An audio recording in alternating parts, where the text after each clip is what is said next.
Assalamualaikum warahmatullahi wabarakatuh.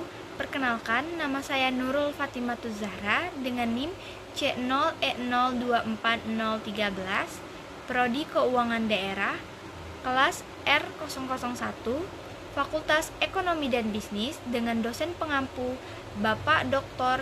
Wirmi Eka Putra SEMSI, Bapak Eko Prasetyo SEMSCAK, dan Ibu Aninda Puji Adila MAK. Hari ini saya ingin mempresentasikan mengenai KUP, NPWP, dan PPKP. Yang pertama, pengertian KUP.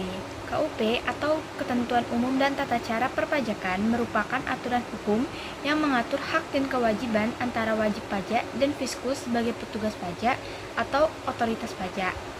Dasar hukumnya adalah Undang-Undang Nomor 6 Tahun 1983 yang diubah menjadi Undang-Undang Nomor 28 Tahun 2007. KUP sendiri berfungsi sebagai kerangka dasar administrasi perpajakan di Indonesia yang menjadi pedoman bagaimana proses pendaftaran, pembayaran, pelaporan, hingga pemeriksaan pajak dilakukan. Prinsip-prinsip KUP. Yang pertama, kepastian hukum, di mana semua aturan hukum pajak harus jelas dan berdasarkan undang-undang agar tidak menimbulkan kebingungan bagi masyarakat. Yang kedua, keadilan. Pajak harus dikenakan sesuai kemampuan masing-masing wajib pajak, sehingga adil bagi semua pihak. Ketiga, kesederhanaan dan kemudahan proses administrasi pajak yang diupayakan agar mudah dipahami, diakses, dan dilaksanakan. 4. Efisiensi dan efektivitas, di mana pemungutan pajak itu dilakukan dengan cara yang hemat waktu, tenaga, dan biaya, namun tetap memberikan hasil maksimal bagi negara. Yang kelima, keseimbangan hak dan kewajiban, yang artinya baik wajib pajak maupun fiskus memiliki hak dan kewajiban yang saling terkait dan harus dijaga keseimbangannya. Hak-hak wajib pajak. Sebagai pihak yang dikenai pajak, wajib pajak juga memiliki sejumlah hak. Antara lain, yang pertama, mendapatkan pembinaan dari fiskus seperti sosialisasi, bimbingan, atau pendampingan. Yang kedua, berhak membetulkan SPT, yaitu surat pemberitahuan tahunan apabila terdapat kesalahan. Yang ketiga, berhak mengajukan keberatan dan banding terhadap hasil pemeriksaan pajak. Yang keempat, dapat memperoleh restitusi, yaitu pengembalian kelebihan pembayaran pajak. Yang kelima, dapat menunda atau menghasut pembayaran pajak dengan izin dari Direktur Jenderal Pajak atau DJP. Kewajiban wajib pajak. Selain hak, wajib pajak juga memiliki beberapa kewajiban yang harus dipenuhi. Yang pertama, yaitu mendaftarkan diri untuk memperoleh NPWP, yaitu nomor pokok wajib pajak. Yang kedua, mengisi dan menyampaikan SPT dengan benar, lengkap, dan tepat waktu.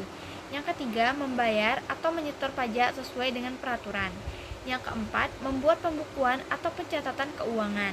Yang kelima, menaati pemeriksaan pajak yang dilakukan oleh petugas fiskus. Hak dan kewajiban fiskus. Fiskus adalah aparat atau lembaga pemerintahan yang memiliki wewenang di bidang perpajakan seperti Direktorat Jenderal Pajak atau DJP. Mereka juga memiliki hak dan kewajiban yang diatur di dalam KUP. Berikut ini beberapa hak dari fiskus. Yang pertama, menerbitkan ketetapan pajak, yaitu menentukan jumlah pajak yang terhutang oleh wajib pajak.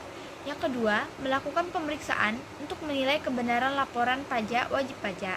Yang ketiga, melakukan penyidikan apabila terdapat dugaan tindak pidana perpajakan. Berikut ini beberapa kewajiban dari fiskus. Yang pertama, membina wajib pajak agar mereka memahami dan melaksanakan kewajiban perpajakan dengan benar. Yang kedua, menjaga kerahasiaan data wajib pajak termasuk laporan keuangan dan informasi pribadi, kecuali untuk kepentingan hukum. Yang ketiga, melaksanakan putusan pengadilan pajak secara adil dan sesuai prosedur hukum. Dari sini dapat diketahui bahwasanya fiskus tidak hanya berwenang menagih atau memeriksa pajak, tetapi juga wajib bersikap profesional, transparan, dan melindungi hak wajib pajak. Nomor pokok wajib pajak atau NPWP.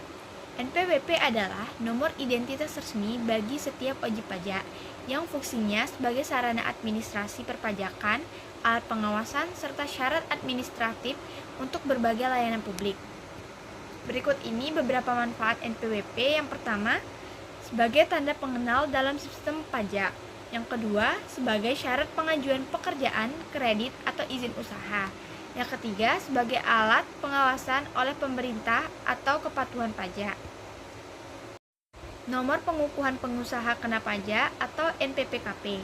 NPPKP adalah identitas resmi bagi pengusaha kena pajak atau PKP, yaitu pengusaha yang wajib memungut dan melaporkan PPN pajak pertambahan nilai dan PPNBM pajak penjualan atas barang mewah. Fungsinya yang pertama, sebagai dasar untuk pemungutan, penyetoran, dan pelaporan PPN serta PPNBM.